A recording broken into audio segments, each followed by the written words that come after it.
Live from the Spill Studios, located behind a liquor store off the I-35 interchange, it's time once again for a couple of cold ones with Corey and Carlisle. You just make me laugh when you do, because you start out with a live. Live. You get to that word live. Live. See, the thing you never mentioned is that I put my hand up to my ear like I saw that, and I was like, does he know that he's doing that? I was like, I didn't know if that was a reaction of because you didn't know. I didn't know if you knew you were doing it. I do it every week. Yeah, no, Okay. it's getting into character.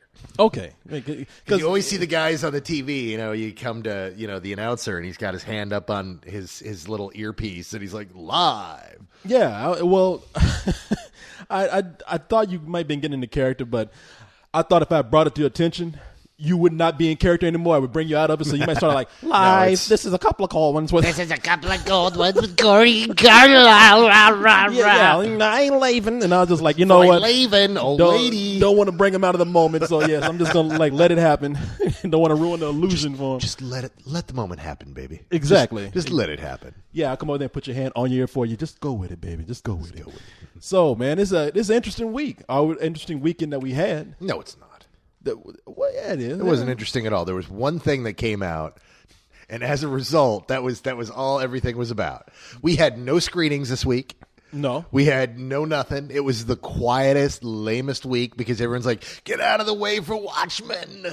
Watch out. Yeah, but Watchmen was interesting enough to cause quite a stir on the site. And it caused quite a stir everywhere. I mean, there's ripples going out everywhere. There's been a lot of weird kind of back and forth and fallout. I was following some weird Twitters about that tonight, in which critics are kind of sniping back and forth at each other about who said what. And see, that's what I'm talking about. It's one of those movies where people are coming out, and now that's the movie that turns brother against brother. It Father really against does. mother, dog against cat. I mean, people are arguing over each other. Except here at the Spill Crew. I mean, that's the weirdest thing. Like the movies nobody gives a shit about. We're ready to break a bottle and cut a bitch. But when it comes to a movie as divisive as Watchmen, and we're all on the same page. Goddamn Paul Blart, we're ready to hurt somebody over that. But goddamn Watchmen comes out, we're just like, hey man, it's all right. It's like, hey, yeah, did you like it? Not really. Did you like it? Not really. Did you like it? I kind of liked it. All right, well then. Well, you know what? Let's go ahead and because I know everybody wants to know. If you haven't heard already what Watchmen has made, then stay tuned. Don't go look. Don't go away. No, yeah. We'll be right back with the top 5 brought to you by Spill. Okay, we're back.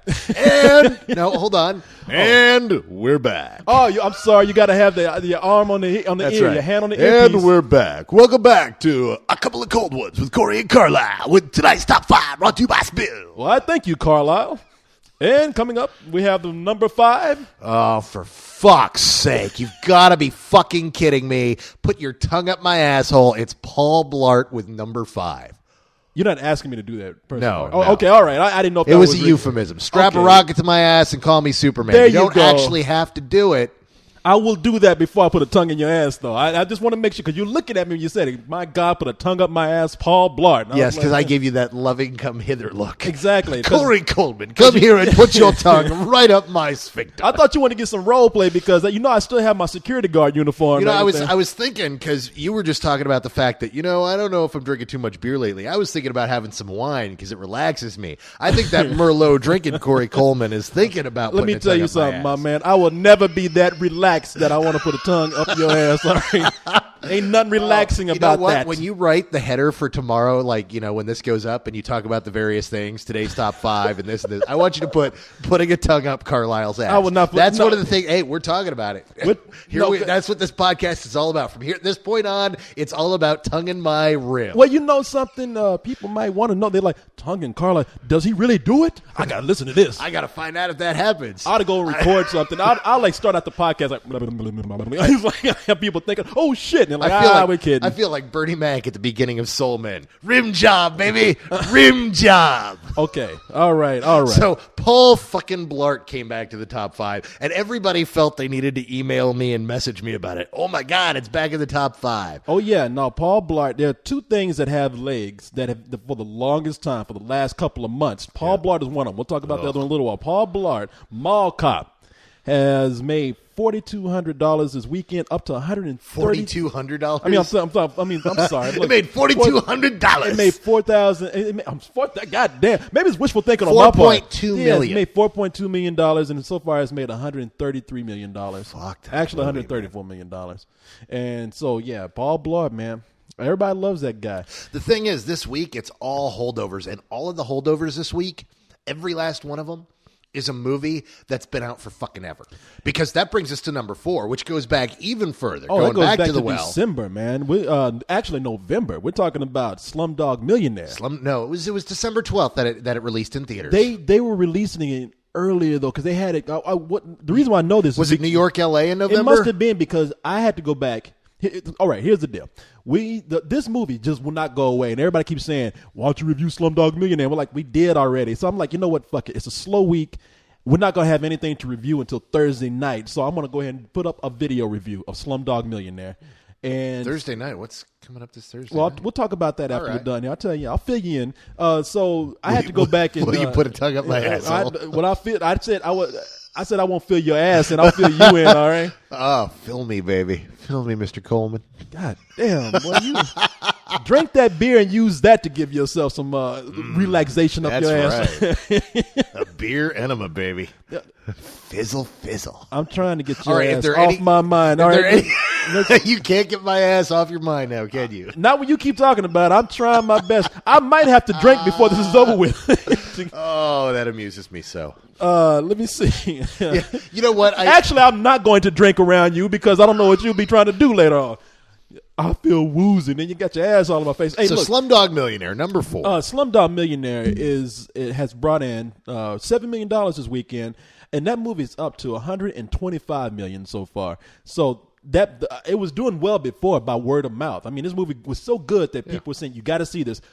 Oscars happened, won Best Picture, boom, through the roof. So right, as well it should be. And now everyone's going out going, "Oh, you've got to go see Slumdog Millionaire while it's still there. It's so good," because it is. Yeah, I mean, I kind of don't want you to post an animated review of what we recorded 3 months ago, because I know for a fact that all of our opinions have only bettered for the film. Not really. It's the same. I mean, we all say how great it is. We all say the only thing I had to take out in the video review was how we said this is the best movie of the year, because we were saying that before, and so it's like the year's done, and we're like, yeah, hey, we were praising this movie a long time ago. Mm-hmm. So let's see, going to number 3. Number 3. See, that's what happens when you have tongues and ass on your mind. You forget to sing the numbers before.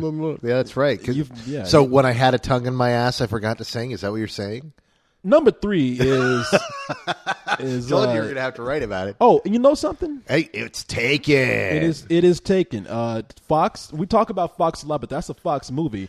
And it's the one film that Fox didn't feel they needed to support. They just kind of dumped it out. Oh, we got to make a correction too. You said that, I don't know if you saw this, but you said that Fox had not made any movies. Oh no, yeah, and somebody had corrected. Yeah. And that was something I had heard from another critic whose word I implicitly trust. So it was like when somebody posted it up, it's like, shit, that movie did do really well. Yeah, why the fuck weren't they counting that? Well, what was it? Horton Hears a Who, Slumdog Millionaire, which doesn't count. Well, it's Fox Searchlight. No, Fox Searchlight and Fox are two very separate companies. Fox Searchlight is run by a different studio head who he and Tom Rothman don't get along, apparently. But they got to share profits, though. And Fox Searchlight puts out nothing but great stuff. Oh, no, they put out great movies. I was talking about 20th Century Fox, which is its own studio. I was talking about them. So Horton Hears a Who did really well for them. Yeah, Horton Hears a Who, the dog movie, Marley and Me. Marley and Me, which of course made all of its money in 2009. That was. I guess did it cross over to 100 million in 2009? It did. In fact, it because it was only out for 1 week in 2008. So I'm just saying Fox gets some. Sure, Fox but gets Horton Hears a Who was where I really. Oh yeah. Well, hey, I mean, we all like, let's do this. We always put up corrections. So I mean, people don't think we're so high and mighty that we. No, we're just a couple of dudes sitting around a living room drinking beer. For fuck's sake. What the hell are you talking about? Fox gets some profit from this because so it's. I mean, it's sure. Oh no. And I'm fine. The thing is, I have no problem with anything from Fox Searchlight doing great. I want it to, because Fox Searchlight, frankly, is one of my favorite studios out there. That's what the weird dichotomy of it is, that Fox Searchlight, they know their stuff. I haven't seen a bad movie out of Fox Searchlight in a couple of years. I've seen a few mildly disappointing ones, like The Namesake was kind of like and a lot of people. Which a lot of people like that though. I was really into Waitress that same year, but that was last year when they did Juno. But generally, Fox Searchlight puts out really incredible stuff. This year, their two big films, Slumdog Millionaire and The Wrestler, two of the best fucking films of the year. Fox Searchlight is what the Weinsteins, what Miramax used to be. Well, yeah, in context. Yeah. That's Fox Searchlight is now what Miramax was in the 90s. Exactly. That's what I'm saying. Yeah, they're not connected in any way. It's just, it was built on the same model, and the guy who runs it knows how No, to what pick I'm saying, movies. what they used to be is Miramax was the one that took risk with movies, And they released all these but it movies was that all were quality. no, that's what I'm saying. They were smaller movies, they were risk type movies. I mean, think about it. Miramax was the one that released. That's why we first heard of Tarantino. Kevin Smith. Yeah. They got behind Paul Thomas Anderson. Yeah, no, Miramax was a ship back in the day. So Slumdog Millionaire, I'm glad it's doing well. It was one of my favorite movies of last year. I'm so happy it won Best Picture. So, and now people are coming out and they're like, I saw it, big deal. But back to number three. You know what? I thought we were talking about Slumdog. Okay, we were talking about number Taken. 3. Liam Neeson still kicking ass. 118 million that movie's grossed so far. You know, it was funny. 7.5 million is what it made over the weekend. I went to the movie theater tonight at the Alamo Draft House by my house, and I walk up and there's two people waiting in line for Taken, and the girl's like, I guess nobody wants to see this movie. We're the only ones here, and it starts in a few minutes. And I'm just kind of snickering as I walk by, because it's like, lady, that movie's been out for a month and a half. Yeah, where you been? You came up and put a Liam Neeson on her, snapped her neck, walked off. But because she paid good money to go see Taken, and God bless her, because that movie kicks ass. Did she go in? I assume so. I was running. I decided to go into my movie, later. I didn't want to wait in line for it since I'd already seen it. So all right, well, Taken. I mean, what can you say? Movies making money. Good for Liam Neeson. Old guy out there still whooping ass. Number two. Here's another guy kicking ass right here, except dressed as a woman. Tyler Perry's Madea Goes to Jail has made $77 million so far, and brought in $8.8 million this weekend. So good for Tyler Perry, man. Interestingly enough, what isn't on this list? What do you mean? What isn't on this list? What we just did the top 5. We're gonna get to number 1, but I don't think it's any surprise. I mean, if it's gonna surprise you what the number 1 film is, I'd like you to invite me over to the rock you live under and see the living conditions you're in, because you just don't everybody knows. But what was in the top 5 last week that was pretty high, that just dropped like a rock? Oh, Jonas Brothers is gone. Brothers. Yeah. It's gone. It 15th biggest drop in history. Yeah, 78% is what it dropped. Yeah. And they made what, 2.8 million this weekend? 2.2 million? I can look it up and see, because that movie fell. I mean, it's like somebody tied rocks around the Jonas Brothers and threw them into the ocean. I mean, that shit we fell. dare to dream. Yeah. That shit fell it fell to number 9 and brought in 2.8 million. From 2 to 9. Yeah, and what did it make last week? It's only brought in $13.4 million so far. So, and everybody was talking about, man, Jonas Brothers. They're going to be right up there with Miley Cyrus. And look, I was generous with the movie. I said, let people go see it, take your kids and whatnot. But those motherfuckers, their music gets on my nerves. Those motherfuckers, nobody listened to you. Nobody took their kids to see this movie. No, I'm glad. It's like we said last week. You a hard time. No. What I'm saying is, it's like nobody cares about the Jonas Brothers, no, man. Like people think they do. No. I mean, these are some kids. Sometimes it works, sometimes it doesn't. They are trying to push. They've pretty much stuck the Jonas Brothers in my mouth. All right, Disney, and now I know what I'm talking about. All right, see, no. I know what I'm talking about. Disney pretty much pulled their pants down and said, you're gonna suck these Jonas Brothers off, and we're gonna make you like them. And I'm just like, the music sucks, dude, man. You just took a logical leap that I don't want to join you on. The guy who's talking about ass over here. You're sucking like 17-year-old cock now, dude. That's just. I feel like they're trying to make me. I feel like they're trying to stuff them up every orifice up my body, man. These fucking Jonas Brothers. I hate these motherfuckers. And you know what? Let me say, I don't hate them, man. I mean, they're kids. They're trying to get by just like everybody else. They're trying to get by in their little jet. Yeah, well, they're making it. Man, no, they're making money. I ain't got nothing against them. Everybody's out to make money. Hey, shit, if we were in a position, we'd be doing it too. But all I'm saying is, I'm just happy to see people for once say, you know something, this sucks, and we're going to stay away from it. And that's what happened with the Jonas Brothers, which made but the not way. Paul Blart. Paul Blart, I don't mind. Paul Blart is something I don't feel like is being forced on me. Jonas Brothers is something I feel like they're trying to just make happen. The problem is there's going to be another Paul Blart movie now.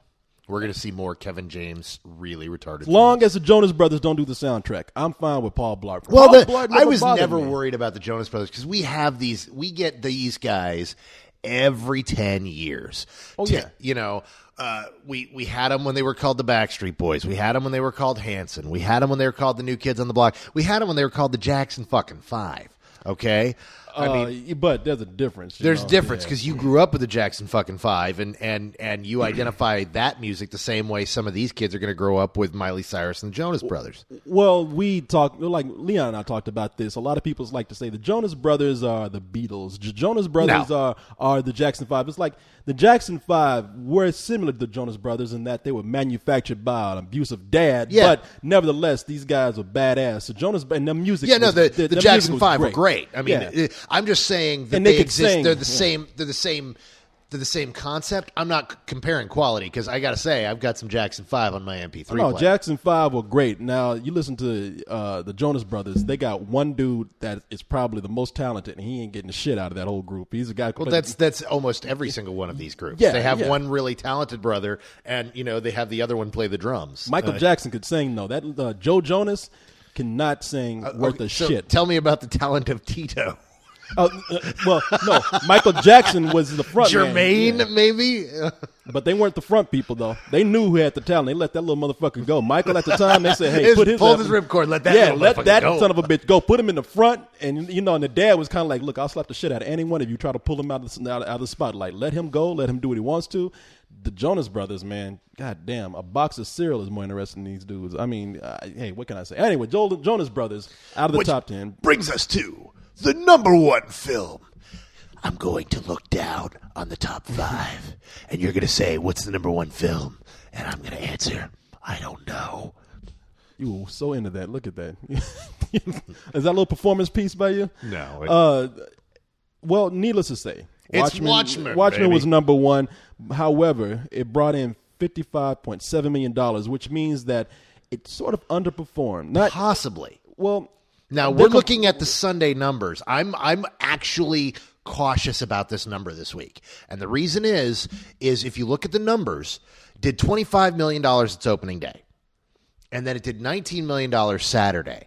They're projecting that it's only doing 11 on Sunday. That Sunday was its big drop-off. And we just don't see drop-offs that large on a regular basis. Well, I've been looking for. I mean, I've looked on about 3 sites. It's all pretty much the same. Well, because they number. all get their info from the same people. But it's not considered. So it's considered to be within the range that they thought it might be. Right. However, when you compare it to something like 300, which was a $70 million opening weekend, they expected this to kind of do the same because it had like more hype behind it than something like 300. Now, the thing is that there's some things you got to take into consideration. Other than being rated R, of course, it's a almost 3-hour movie, so it can't have as many showings in some places. Right. However, they did release it in more theaters. They had something like 3,000 something theaters. So there's a little divvying back and forth whether it underperformed or it hit a mark that is satisfying. Now they said that next weekend, if it doesn't stick to number one, then it's going to be a disappointment. And even then, if it's at number one, it's going to depend on how much money it brings in at number one. So next weekend is going to be the thing is any way you slice it, it's going to be considered a disappointment compared to The Dark Knight. Because it's just not going to do Dark Knight numbers. Dark Knight was its own thing. It was an enigma. It was just it was an anomaly. More to the point. It just happen the way it did, and as a result, everyone's going to compare this to The Dark Knight numbers wise. Now they're going to look at this and compare it to regular box office as well, which is what they're doing now. What's interesting is I'm seeing a lot of people backtracking all of a sudden. There were people who 3 days ago were screaming about how Watchmen is going to do incredible, how it's going to be a huge record breaker, how it's going to, it's going to do $100 million opening weekend, and then all of a sudden I'm seeing all these critics kind of calling each other on it. Well, anybody who thought there was going to be $100 million is out their fucking mind. Well, then I've seen one critic actually take back and go, actually, I meant $100 million total. Okay, whatever. Yeah, well, that dude's a fucking fool. And I never heard anybody comparing it to Dark Knight because I think everybody knew that this was not going to be dark because nothing is Dark Knight. I heard it being compared mostly to 300 and these are, and I never heard like it was going to open up to be like $100 million or $90 million, anything like that. I pretty much heard that people were saying it's going to open between $65 and $70 million, and it didn't do that. And so now some people are saying, well, big deal. I mean, this is to be expected for a movie of this type. And some people are saying, well, we were expecting more. So it all depends on how you really look at it. But it's also it's a steep slope drop off too in what you're looking at. So what you're looking at is you're looking at initial word of mouth, that people aren't walking out of this excited and telling their friends, oh my God, you have to see this. This is people walking out kind of upset and saying, oh, fuck this. That there are a lot of people that did enjoy it, but the negative word of mouth is really kind of dragging this film into a slope. See, I don't even know if it's negative. I think it's just kind of, it's confusing. You hear people say, yeah, I loved it. And then some people are coming out saying, man, I don't like this. And so people are like, I don't know what to do. I keep hearing mixed things about it. It is that movie that they describe as lukewarm. Yeah, it's a divisive film. I mean, I saw that from the get-go as I saw people walking out of our initial screening giddy as hell going, oh my God, that was so awesome. And then a bunch of other people standing around for an hour bitching about everything wrong with the film. It's hell, tonight it was kind of funny. I was walking out. I went and saw this again tonight, and I was walking out of the Alamo Drafthouse. There's this really hot girl walking in front of me with her boyfriend, and she's just like, motherfucker. And I'm like, what the fuck's going on here? And she's like, would it have killed them to put in fucking aliens? Really? Are you fucking kidding me? And I was like, wow, this is put in aliens? What? Well, she's referring to the end, to the comic book ending as opposed to the film ending, which is different. It was really funny to kind of see that. And it's like, yeah, I remember that at the geek screening, but this is kind of funny to end up behind that person at, just a random screening. Well, I have a question here. I'm going to start out with some email because I knew that we'd be talking about this. So I decided to just say, hey, you know what? I'm going to read an email pertaining to this. I'm just going to pull out Watchmen email. Yes, that's because it's a good question here. It's something I want to answer. Good. And this is a good question that somebody posed. And I thought it came across in the review, but apparently it did not. So this is from John, a.k.a. Mr. Byrne. Is that his name, Mr. Byrne? Okay, whatever. Anyway, he says, hey, guys, for your Watchmen review, how much of the review was affected by you guys reading the graphic novel? Look, if you read the graphic novel, you're going to be affected some sort of way. Well, the answer is very simple. All of it. It's really one of those things. They were adapting something that we'd all read. We were adapting something that they knew that people were going to want to go and revisit it, and they wanted to introduce people and write off the hype and sell graphic novels. So they put graphic novels in every comic book store from coast to coast. They did them on a weird consignment basis too, where the comic stores, a lot of them didn't have to pay for their graphic novels. They just got a batch of Watchmen graphic novels, sold what they could, and they were able to send back the rest to Warner Brothers. They were pushing this hard, and they were pushing it based on the core material. So we all went into this with that knowledge. And I know that every single one of us, we even talked after we turned off the recording about the various things. We got in spoiler-heavy material with each other. Yeah, but I have to say, though, that I did walk in saying that I'm going to be honest with this because I thought I said in my review, I think I said, I said in review, and I thought people might understand. I went in and said, look, I understand that there are comics and there are books and there are movies.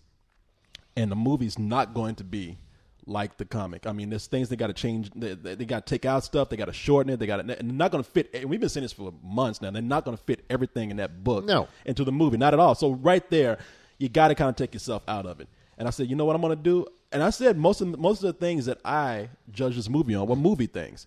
I can name you a few things. Okay, first of all, we all gave it, except for Leon, who gave it a rental, we all said matinee. Yes. And we didn't say it was a terrible matinee, and we all said, hey, there's some great things in there.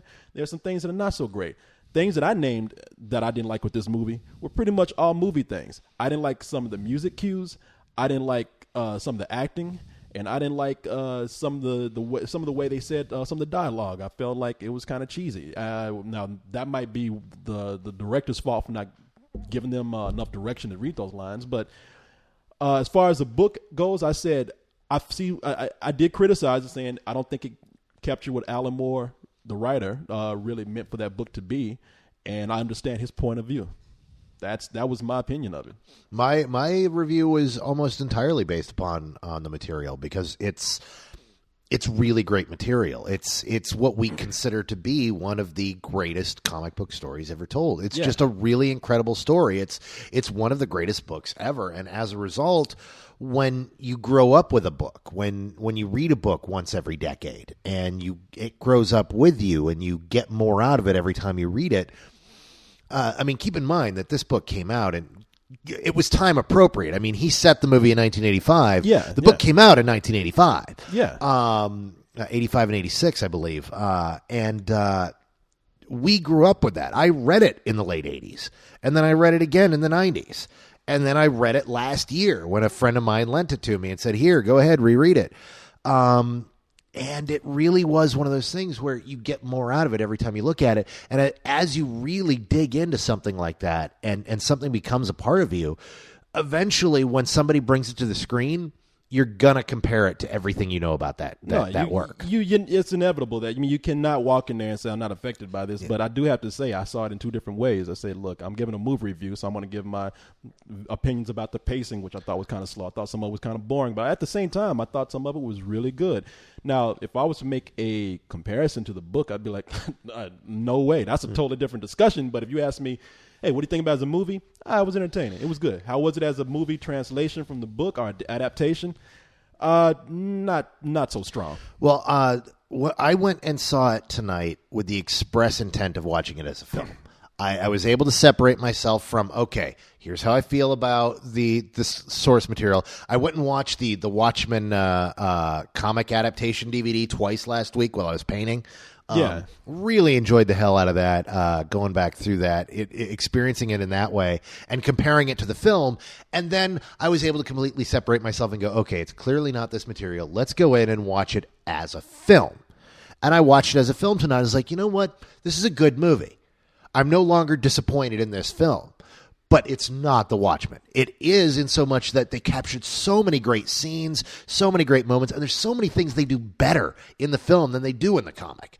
There's several great scenes in the film that take very simple scenes in the comic book and make them so profound and just punctuate them perfectly here. Whereas, then there's these other scenes where it's like, really? You just kind of threw that away? Really? You're going to do that to the ending of the film? Because the ending is everything about The Watchmen. Well, see, that's where, and this is another area you get into.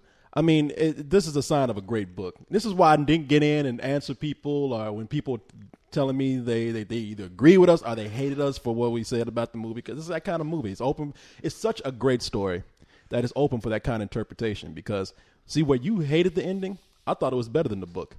I thought, like, something? I wish that had been the ending in the book. Now, I got to accept the book for what it is, so I'm not going to say, I wish that was changed. But, I mean, it was written at its time, and it worked. And I never thought about anything else being changed in it. So I'm not going to say it was a shitty ending. I thought it worked appropriately for the book. But given a choice, I just say, something that's just – we're talking about a fantastic world, and so maybe it's nitpicking to say it's crazy to do what they did in the book, but – it really did seem a little more real to me. It made more sense to me. Corey, you're never allowed to put your tongue up my ass again.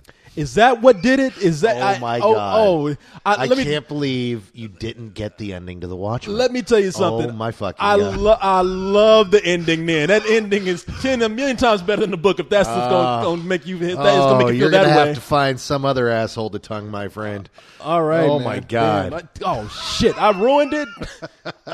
I would take it back, but it's all there now. Oh, Jesus Christ. No, I loathe this. I mean, really, in context of I see why you liked it. I mean, I definitely see why some people like it. It is a much more Hollywood ending. It is a happier ending. It is a more concise ending, and it's an ending that leaves you with fewer unresolved issues. You think it was a happy? I thought it was a more depressing ending. No, God, no, it's not a more depressing ending. No, there's so many things in this version that they do that are just radically different from the book. And I don't know how spoiler heavy you want to get into this. Okay. Well, people, hey, look, if you've seen the movie or if you've read the book, stick around. For those of you who haven't, take a break for about 5 minutes. About 5 minutes. About 5 minutes. I'm gonna time it out right here. About 5 minutes. And he'll go ahead and put that in the text. Yes, I would. I know. I always do. I will say that. Okay. So here's the thing about the ending. In the new ending, there are several things that are radically different from the book. One of them that's just mildly annoying, but is annoying, is that in the book, Rorschach dies alone in the snow with Dr. Manhattan. They're just out there. They have their confrontation, and nobody gives a shit about Rorschach. Rorschach is a crazy fucking dude who, you know, it reminds me kind of the ending of one of the moments in That Thing You Do where the guy's like, I guess I'm alone in my principles, and storms out. That's what Rorschach does. He just says, look, fuck you guys. I'm going to tell the world. And Dr. Manhattan's like, all right, I guess I have to go kill him now. And Dr. Manhattan goes out and fucking kills him. And Night Owl isn't there to scream, no! Why not? Because Night Owl is off fucking Silk Spectre. Why? Because they are both so fucked up by what has just happened, what's transpired. Night Owl is kind of turned on by the whole superhero thing, mixed in with he feels really horrible about what's going on. And Silk Spectre just needs somebody to be real and human with her because there's so much inhumanity in this room at this time that she just needs to feel some humanity. So they sneak off to a pool and have sex together, leaving Dr. Manhattan and Ozymandias to sit there and have their little chat in which Dr. Manhattan says, you know what? I think I'm pretty much done with this planet. I think I'm going to go off and create life somewhere else, you know? And they have this talk back and forth where they both kind of understand each other because they're the only two people smart enough to really understand each other. And Dr. Manhattan pretty much tells Ozymandias in veiled terms, what you've just done isn't going to last. It's going to fail. But I won't be around to see that. So I will catch you later. Adios. Bye-bye. I'm taking off because Lori was my last link to this world, and she left me for the owl douchebag. So you know what? Fine. I'm going. In this movie, Dr. Manhattan gives that almost the same word-for-word speech without all the depressing stuff to Lori instead, but with this kind of loving look that almost says, look, I forgive you. You go off and be human. I'm going to go off and create life somewhere and become God. Isn't that great? I'm leaving now. Bye. And Ozymandias just kind of sits there and, kind of looks around and says, yeah, no, it all worked out fine. And we get this slight hint of something might happen because Rorschach's journal is there. But all of these things, the book's ending is so much heavier and so much more depressing because everybody has these kind of fucked up All right, we're endings. almost up. I need to go ahead and say what I'll everything you say, I see what you. I have an answer for and why it was more depressing to me. Okay. The reason why in the book they didn't see nobody cared about Rorschach dying because nobody was there to see him die. He was out there by himself. No one came out to see what happened, so they didn't know. So nobody at that moment. No one really knew that he was dead out in the snow. They just know he walked off, and there they were stuck inside, which kind of left a little. I was unsatisfied with that. I was like, doesn't anybody want to know what happened to this guy? So in the movie, we get to see Night Owl actually come out and see him die, and he goes back in kind of fucked up because he starts taking it out on Ozymandias. He's like, I just saw my fucking friend die. And I'm more fucked up because I just saw you destroy half of New York. Now, the reason why I thought it was a more depressing ending is because Dr. Manhattan is made into a villain for something that he really didn't do. And so he seems to say, you know what? There's no place for me at all. I can't be with humans. I can't stay here because even if I could be liked, even if I had a chance to fit in any kind of way, now I'm vilified. I'm blamed for destroying half of New York. So I got to go off alone and see if I can do something else. But that forces him. Hold on. Okay. And so this character who through the whole movie to me was looking for a little understanding, was confused, leaves even more confused. And he just says, hey, you know what? I also have to leave my girl here, and you guys have my condolences. I'm just going to go off and see if I can create life somewhere else. And you get the feeling like maybe he's saying I want to create life somewhere else because he just can't fit in life right here. And I just found it a very tragic story and that was the arc of the whole thing for me in the movie. It's something that actually completed it for me. I got a little more emotional impact from knowing that somebody saw Rorschach die, and I got an arc saying that this is a really tragic story about Dr. Manhattan, which I never got it was tragic in the book. I always got the feeling that he was a cold kind of character. Yeah. And it stayed that way at the end, but I didn't like that about that character in the book. I kind of liked that he actually reached some sort of emotional state, and that emotional state for him was, wow, I'm disappointed. I can't fit in here. I got to go somewhere else. But that ending forces Manhattan to leave as opposed to choosing to leave, which I feel is the much more profound ending because he doesn't belong here anymore. The other thing that's really great in the book that they didn't do here is here they just do this simple kind of, we're going to just blow people up.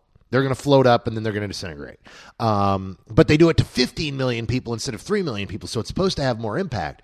But in the book, it's much more fucked up. It's this telepathic bomb that amplifies human emotions and causes people to kill each other and rip each other apart. One of the main characters from the book, one of the side characters rather from the book, the psychiatrist who was interviewing Rorschach, he ends up throttling his wife to death. And we watch that. We read through as these characters we've seen kill each other at the end in New York City. And it's a terrible, horrible ending that this movie softens up by, we're just going to blow it up. Well, I have to admit that I am one of those people where I said, I wasn't taken aback by it. And I say I hated this, but I did say, wow, that's kind of a stretch, but oh well. I mean, it fits. I guess the effect is here. I get what they're saying. It's a crazy world anyway, but I think I would have been a little more confused by that ending had I seen it in the movie, because it works for the book, but for the movie, I would have been like, that is insane. So that's me. But those are my main concerns about the ending. That's where it's different, and I really feel that it just isn't as heavy as the book's ending, and it doesn't leave you with unresolved questions. It leaves you, as a Hollywood film does, sends you on your merry way going, hey, that was the end of the movie. I don't really need to think about this very hard. Well, there were so many subplots in that book that helped that movie that helped that story be as heavy as it Absolutely. is, that they could not fit in the movie. And that's what I said. Look, I understand why you have to take it out, but does it help the emotional impact of this movie? No, it does not. There's a lot of stuff. In fact, the thing is what you'll never hear me say is they cut my favorite blank out of Watchmen. The one thing Zack Snyder did really incredibly well in this movie is everything he cut out was stuff that it was okay to cut out. My only problem is what he changed that I felt didn't need to be changed. But the things he cut out, the storyline with the psychiatrist, the newsstand guy, characters like Captain Metropolis, and even the psychiatrist subplot. I mean, I thought it was kind of cool, and I would have liked to have seen that in the movie because it just showed how Rorschach had that impact to screw other people up. That's taken out. I understand why they did, but again, that's what I said, man. It was so heavy to see him screw up that psychiatrist, and you don't get in the movie. I understand why, but it doesn't help. Yeah, the Black Freighter stuff didn't belong here. Let me ask you something. What do you feel about them? They say there's going to be 30 minutes of stuff put into a DVD version. I hear it's actually 40 minutes. 40 minutes. Now the thing is if this movie does well enough, and who knows who's to say what they'll consider well enough. They're going to put in theaters in July the director's cut. Now, I hope they do it. If they don't do it in full release, if they do it in limited release, I hope to God the Draft House gets one, and I'm sure it will. Because I can't wait. I want to see it. I want to see what he does to fill out, because I've heard that part of that 40 minutes is different stuff, that the ending ending he has is actually different. That this ending, now I don't know how true that is, but a fairly reliable source said that the ending is substantially different, supposedly, in this director's cut, but nobody's seen it. I want to see what he does in an additional 40 minutes. Yeah, well, some of that is they say would be the Black Freighter stuff. I mean, like the DVD that came out with that's coming out with the Black Freighter, and people, the Black Freighter. If you haven't read the book, it's a pirate story that is intermingled with a lot of the story. It's interweaved with the story that's going on, but all the other characters that we know already. And they're releasing an animated DVD of that, and it's a very, very dark story. And it's being that it's animated, I would love to see how they put that into the movie and interweave it into the story. Yeah, I'd like to see that too. And also, I hope to God that they shot the line that actually, there's one line in the book. I didn't actually totally get the Black Freighter stuff until I listened to I saw the Watchmen comic DVD. Mm-hmm. There's one line in the book that totally ties it in and makes it all make sense. And if you don't catch that one line when you're reading the book, you just don't get why it's there. What is it? It's Ozymandias when he's talking to Dr. Manhattan at the end, and Dr. Manhattan's kind of laid out everything that, it's not all going to last, yada, yada. And Veidt says, I've been having this dream lately where I'm swimming out to this. You know what? Never mind. And if you catch that and realize the end where the guy's swimming out to the Black Freighter, and you know what that's all about, it's like, fuck, dude, Veidt is dreaming about going to hell.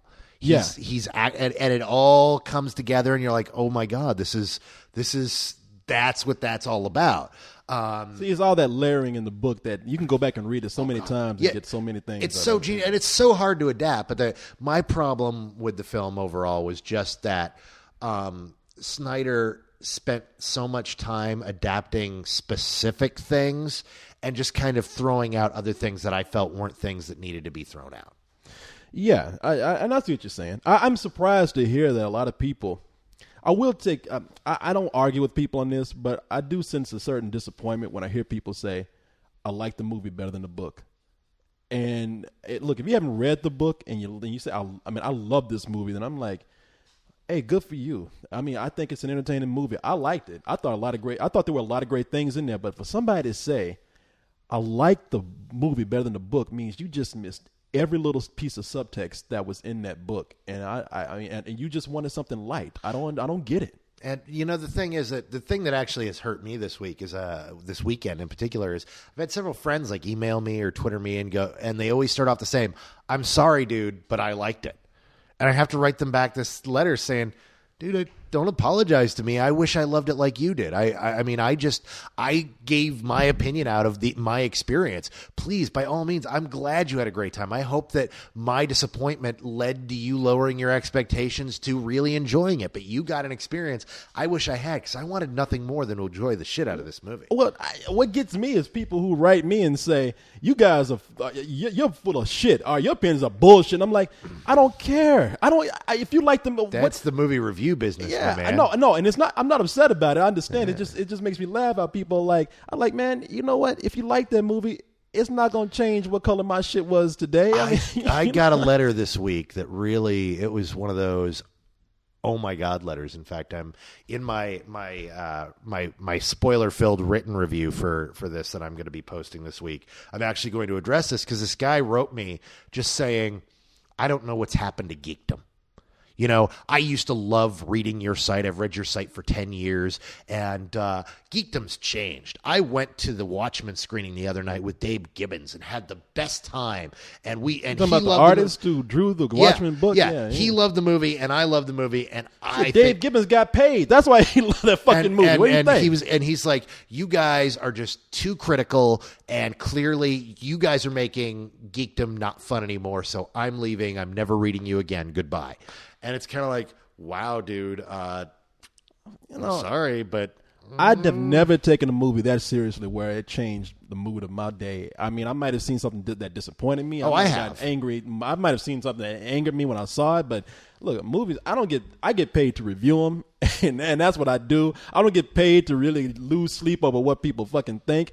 And personally, I'm happy to... My whole thing is, you've heard me say this over and over again, don't listen to me. Even you, I hear Oh people no, say I all the concur. time, Do not listen to Corey. Yeah, no, don't. For fuck's sake, don't listen to him. Don't listen to us. Is what I should. Don't listen. No, to, don't listen to Corey. No, when I say listen to us, I'm saying don't listen to any critic out there. Don't listen to anything you read here. Because you have a mind of your own. No. I would disagree there. I'd say listen. But the key is that you shouldn't take anything as gospel, and you also shouldn't take anything more than their personal opinion and their No, belief. I say don't listen. Go see for you. I mean, read stuff, be entertained by it, get a heads up on things. I mean, you're right. You know, you read something, you say, hey, I wonder what the consensus is on this. Most people say it sucked, but you know what? If you really have your heart set on seeing it, you might come back and you might like it. Like I said, if you love Meet the Spartans, ain't a fucking thing I can say about it. And there ain't a goddamn thing we can do for you. And it ain't, you know, I might feel bad for your children, but no, if you came out enjoying something, I'm happy for you, especially with something like Watchmen. I'm like, it's so. See, people got mad because there's two things that happened here that really got to me. People wanted us to say that we loved the movie.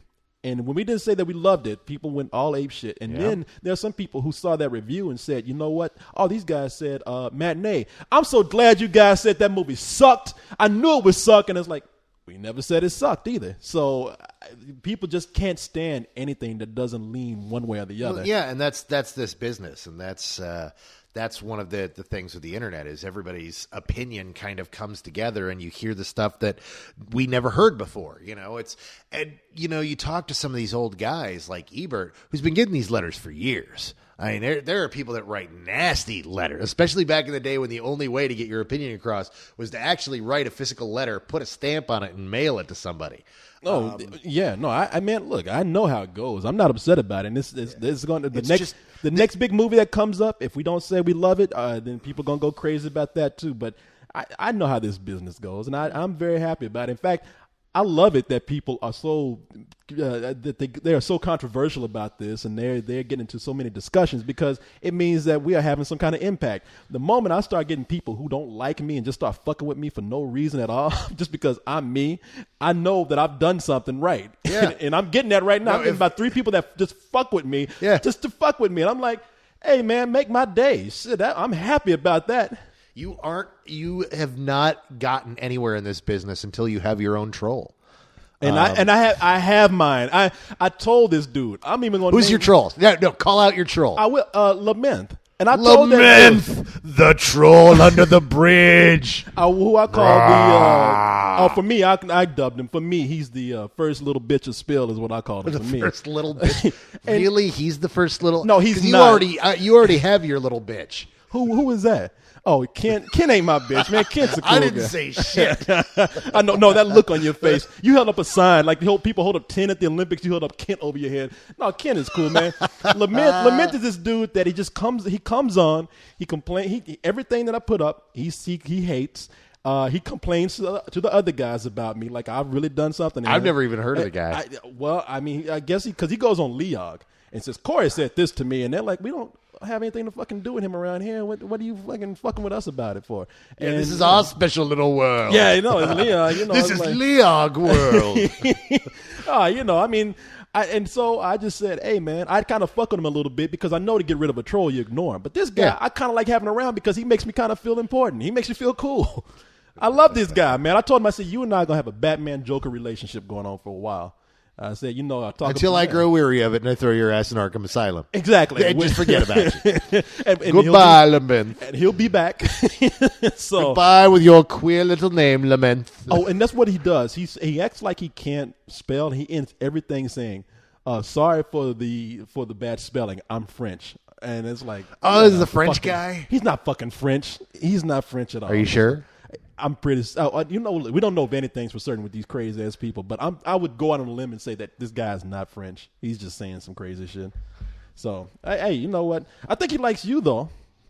I think one time he's like, I ain't listening to shit you say. I'm listening to Carlisle. I was like, well then, Lament, it's good to meet you. He's all right with me. You are. Wait. All of a sudden, it's falling together. Wait, he's criticizing Corey. He likes me. This guy isn't a troll. He's a good dude. It's you. I am Lament. Pardon my spelling, for I am French. Pull out a beret right now. No.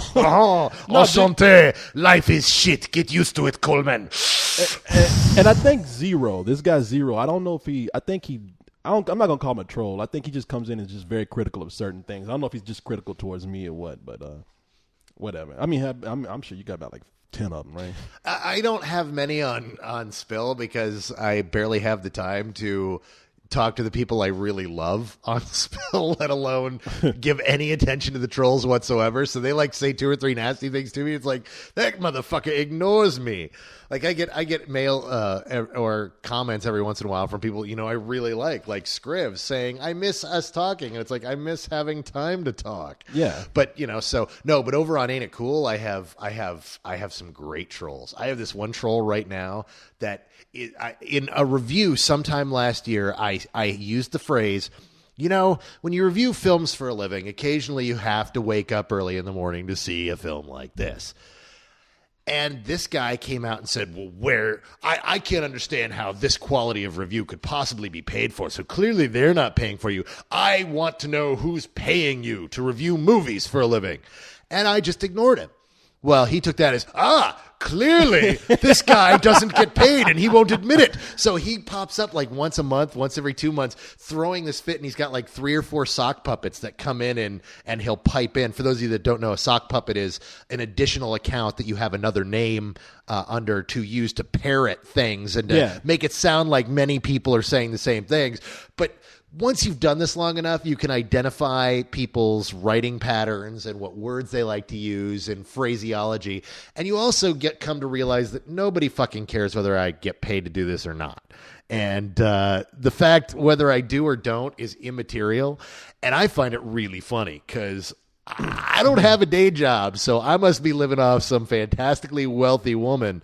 But it's funny to see a troll Well, that's what, it's funny how people assume these things about money. Like this guy Zero came in and said, man, I'm glad you're rich because you're not funny. I'm like, rich? Yeah, I was like. Do you realize how much money there is in the internet movie review business? That's what I'm saying. I was like, rich. I was like, I told him, I said, hey, man, I'm glad that you are very opinionated because that's the only way you can get better. And I'm flattered that you think I have that much money because in a way I must be funny if I'm making that much money that I'm rich. Shit, I mean, I have known you for, God, it's like 7 years now. We've known each other for 7 years, and you just got floors put in on your condo. Okay, I would say this much. For a long time, I've managed to save some money. I'm not doing bad now, but I had a day where I was making like a lot of bank, but I wasn't doing this kind of shit. I was actually working in. You were putting your ass out on the street and putting tongue up people's ass. Hey man, it was profitable back in the day until That's right. and then came the tongue and ass bubble and it just burst. It burst. and, that ass bubble burst. And it was and everything just collapsed and then I had to come and do something else. So yeah, See how I brought that back around to tongues in the asses. I noticed that you keep bringing it back around to that. You're gonna write tongues and asses at some point. I'm going to get you this for your birthday. I'm going to get you a big burly black man with a very long Gene Simmons tongue. Gene Simmons tongue. Why do you have to be a black man? Because they have the bigger tongues, don't they? It's not just dicks. I don't think that's what I heard. In the myth that the black man have bigger tongues too? No, I've never heard that. I've never been to prison, so I wouldn't know. Oh, you know what? I'm gonna have somebody send you the video, the Chris Rock thing, where the guy's talking about the tossed salad. I've seen that. I never saw that video. You never saw? I saw Chris Rock talking, and that's why we call it tossing salad. But the guy, Chris Rock tells it. He's like, yeah, I like. Some people say they want syrup, and some people say they want jelly. And this guy said, I like syrup. And you talk to the guy talking in the actual video, he's being real, just kind of pragmatic about it. He's like, you see, it's a sensation like no other. You get some syrup or some jelly, and then you have people start licking it off your ass. Some people prefer syrup, some people prefer jelly. And the guy didn't say syrup like Chris Rock said. The guy actually said, I prefer syrup. So, eat my ass, and we're good. I'm just like, whoa, shit, this guy really has done this for years. He knows. He's got it down. Yeah. I like the consistency of syrup over jelly. When one is licking around my sphincter, I prefer, There are kids listening to that. I cannot believe we've gone here. No, you've gone there. I can't believe you took us to syrup and jelly. No. You dragged me back in like the fucking mafia. I left just when you thought you were out. I pulls you back. We were on a road trip, and I got off that rocky road, and we were going smooth for a while. And you grabbed the wheel and rocky steered road. us right you saying back I can't on. Wipe? I'm getting off of this. I'm gonna let you. I'm gonna You're let getting you get, off on this. I'm gonna let oh you my get this God, all you out sick your bastard. system. I'm gonna let you get this all out your system. Apparently, you fantasizing about salad and jelly and all kind of shit. And yeah, Carlisle, you should change your heading on yours. I prefer syrup. I prefer syrup. Yeah, it's due for a change. I think about the same one there for the past year. It's Smuckers. Almost a year, actually. Yeah, Carlisle's Alabama Hot Pocket of Love. And just because of our conversation tonight, I will never want to know what Alabama Hot Pocket is. You don't want to know. People are going to tell you now that you've admitted it. I'm going to. No, some people have tried. I've skirted around that so many times. I will not. You don't want to know. And you know what? I will tell you, there's a reason why I didn't bring it up at that meal and why Jamie had to go and use his iPhone to figure out what it was. And I tried to tell him, too. I said, Jamie, don't do that. And when he finally did that, he almost crushed his iPhone. No, he looked at it. He said, yep, that's pretty bad. I've seen worse. He had beads of sweat on his face when he was looking. Oh, my God. It was pretty fucking bad, yeah. All right. And now there's going to be people go, Carlisle, tell me what an Alabama Hot Pocket. I'm telling you now, don't message me. Don't put a thing on my comment board because I'm not going to tell you what it is. If you can't use Google, I am no help to you. So, and yeah, I have managed. Like it's but funny don't how, Google it. It's Trust funny how just, people just trust. No, it's one of those things. You hear something, and the first impulse you have is to type it in and see what it is. I've never had that. Don't do that. For the horror in people's faces when they find out what that is, I was like, I will never go there. You know, I had a friend that actually got this to work, and it was a thing of beauty. She was at work, and they were one of the people in at her work was having a baby, and they were throwing around joking baby names and made one of those joke baby name lists where they put down the silliest names they can think of. And somebody wrote down Dirty Sanchez, and my friend was talking with one of the other girls on her team, and the person said, you know, I keep hearing that word and I don't know what it is. Do you know what it is? And she just smiled and said, I don't know. Maybe you should Google it. And sure enough, the girl went over to Google it, and she heard this horrifying scream as she Googled images. No, I have no. I will never do that. I have no desire to know what that shit is. People, if you Google that was pretty close. If you Google me and not Google me, if you don't Google Corey Coleman because there's some sick shit that comes up. Yeah, you think the Alabama what is it, white penis thing? What is it? Alabama Hot Pocket. Alabama Hot Pocket. Hot Pocket. Wait until you hear what a Corey Coleman is. You don't want that. No, it's kind of like a rusty trombone mixed with a Lucky Charms. If you try to put it on my page and tell me, I will kick you off the site. I don't want to see Pebbles. that shit. You keep away from me with that. Tell you what, it is getting close to that time. It's getting close, and I want to get you the hell out of here because you're talking about too much ass to be up in my place. You brought up syrup, motherfucker. I brought up syrup. Syrup is a food. I didn't bring up tongue and ass. All right, I'm getting you the hell out of this room with me. Whatever it takes for you to. This is beginning to feel like goddamn prison up in here with you, and I'm getting scared. It's hot in here too, man. I should take this shirt off. Just leave your pants on. I don't give a fuck what you take off, as long as you don't reveal that ass. Now let me hurry up and get you on out of here. I'm out goddamn. Don't you want to watch men? Okay, but especially now. Is there anything worse than this ass talk you got going on? This is fucking. And now it's terrible pun time. These terrible puns. Who are you, Cyrus? All of a sudden, what the fuck is going on? You know, I am. Oh wait, cock. You guys, tits. You guys never go on a camping trip together. You and Cyrus. I don't think that'll happen. I hope it doesn't happen. Yeah. And if you do go, leave syrup and jelly at home. All right, let's see. We're going to go to some other emails here. Some emails. Zach. Talking about the email. Zachy, old boy. Zachy says, Zach, you sexy little monster. Get the syrup. Not that I have anything against gay people, but did you have some gay juice tonight? No, I'm just. You just what? You know what? I just spent 3 hours staring at blue penis. That'll do it to That'll you. do it to you. I have had blue penis overload. I've had too much digital dick and dangling dolls. So yeah, I'm fine. Yeah, no. So what does Zach have to say? Zach has to say, what is a movie or a certain scene from a movie that made you laugh your ass off so long and so hard that you basically just forgot what was so funny in the first place? Never forgot, but I can tell you what is something that I saw that had me laughing long after the scene had gone off. That movie, Top Secret. Two things in that movie had me laughing. One, the scene with the cow, where the guy's dressed up like a cow, the villain from the movie, and so when he's dressed up as a cow, it's two guys. There's like one guy's the head of the cow, and the other guy's the ass end of the cow. And the guy who's the ass end of the cow, of course, his penis is going into one of the udders. And this little calf comes up and starts feeding on the udders. And one guy's like, "What are you waiting for? Let's hurry up and go." And the other guy in the back is like, "What's the rush?" Just like, now I'm a kid when I was on, so I'm laughing my ass off at that. The other thing in that movie, they're at the statue of the big bird, and this is so surreal that it makes me. It's a weird scene. It just made me laugh because it's the so statue crazy. of a giant pigeon.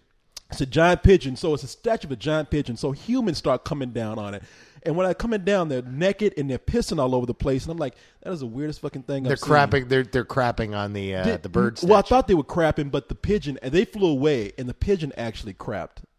Were they shitting? I mean, I can't remember. That's even funny if they were, but. That's whatever happened in that scene. It was so crazy and surreal that I laughed probably for about 20 minutes after that scene was off. Probably the funniest scene. The scene, and the thing is, it only made me laugh the first time. Afterwards, I think it's a funny idea, but it didn't make me laugh that hard. Was from Team America, World Police. Mm-hmm. And it's the scene where Kim Jong-il says, "Release the Panthers." Oh, the real cats come out. These black cats run out. I about pissed myself. I laughed so hard because they're clearly fucking house cats with these puppets, and it was just so perfect for what they were making fun of, and it hit at just the right moment that made me laugh all the way through that entire scene. I was literally doubled over my seat. Yeah. You guys were leaning over, looking at me like going, "It wasn't that goddamn funny." Were we? Because we laughed. I thought it was funny, but yeah, no, you guys laughed, but I was still laughing like 20, 30 seconds later, and you guys are like, "Come on, dude, what the fuck?" Let me see. Here's a question here from Phil. A curious question, he says. Oh, is it by curious question? He said, "Syrup or jelly?" Has there been any movies? Notice I'm ignoring that shit. No, you're not, because you tried to hold that shit back. I'm holding everything back. You get the fuck out of here. Has there been any movies that came out on your birthday? For me, it was Madagascar 2. Wait, have there ever been movies that have come out on your birthday? Is that the question? If you ever had a birthday on a Friday, you had a movie come out. Well, and everybody's had a birthday on a Friday. Exactly. So everybody's had it. So I'm sure not only Madagascar 2 came out on your birthday, unless you were like 2 years old or something writing this, but I'm sure there were others. I mean, come on, you know. I'm in a very, very unfortunate place in that my birthday. So am I right now.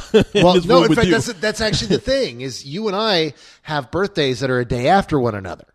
Mine is the 8th and yours is the 9th. Yeah. But we'll never tell you which month. But no, actually, it's in September, and that weekend of September is a notorious dump week in which they put slightly interesting films that just don't work. And so every year on our birthdays, you know, when we have birthdays on that weekend just sucks because it's films that look good but usually aren't. Yeah, yeah. Well, you know what? I tell you, I'd never remembered a birthday because I don't think there were any really memorable movies coming out on my birthday. So I don't remember because there's so many movies coming out. The most memorable thing that came out on my birthday, and you'll have to do the research if you want to find out because, like you said, we're not going to tell you the month. I had a video game system. I already told everybody the month. Dude, pay attention. Did you? I thought. Yeah, it's September. Okay, I don't listen to you. I think I'm listening to you right now after all that talk you've been doing. Syrup. Syrup. There was a video game system that came out. I'll let you guess what it is, and it came out on. Well, since you told everybody it was $99.99, and I had a big party, a big birthday party. A lot of people came over, and we played that video game system. And at the time, one guy got up and actually told me. He said, "You know, it's because that's what it was. Yeah, I had a party that night, and I came out and I invited all these people, and this guy had a book, and he pulled me aside from having all kind of fun with my friends, and he said, "Listen, I want you to read this, and I want you to be ready." And I was like, "Ready for what?" He's like, "It's $99.99." I'm like, "So?" And he's like, "A rapture's about to happen, and I want you to read this because, brother, when it does, I want you to be with me." I just told him, I said, "Man, I'm going back to play fucking video games. I don't have to deal with you with this shit." I said, "Come on, man. Really? Are you serious?" And he's like, "Yes, I am." And that was the day all the real Christians vanished from the earth, leaving us with the rest of them. Leaving me to play my video game, which was fine with me. But no, that's the craziest thing that happened on my birthday. I was feeling all cool because I had a video game system come out, and then this guy says he wants me to go with him on some crazy fucking rapture. I'm like, now that's a memorable birthday for your ass. Unless you bring jelly and syrup to my next birthday party, and then that's gonna be that'll probably top that last one. Well, let's see here. Let me see. I'm looking for one. Okay, here's one from PC Load Letter. Do you ever read other people's reviews before seeing the film itself? And if so, do you notice that the initial review influences your opinion on the movie? For example, he says he saw Quantum of Solace and he found himself repeatedly noticing what Leon was saying, that the action sequences were shot so close that you had no idea what was going on. I think that he meant that for Casino Royale. I don't think he meant it for Quantum of Solace. And it took me out the movie. I have stopped reading reviews for movies that I'm looking forward to until after I see them so I can formulate my own opinion on them. As we just said, that's fine with me. I hardly ever read a review, at least in my adulthood, that made me want to go see a movie.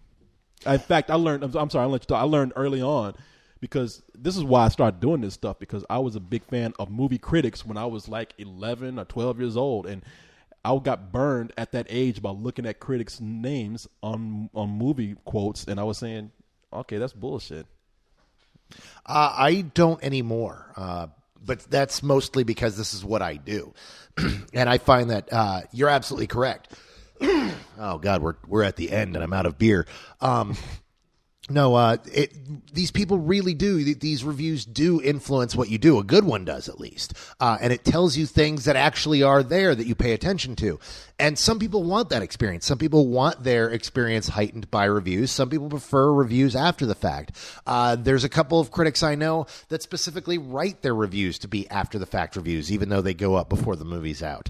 Devin Farici is who writes for Chud, writes like that. He writes his reviews to be a review after you've seen the film so that you can go back to his review and he can just lay it all out, what he likes and what he doesn't. Do you want to keep going, or do you want to? No, this is fine. Yeah, no, but I don't read those reviews beforehand anymore. Okay. All right, people. Well, that's it. We've gone for an hour and 6 minutes to be exact. So we're about to get out of here. So. All right. Well, good night, everybody. Good night. I'll talk to you later. Hey, Carl, get off. Watchmen.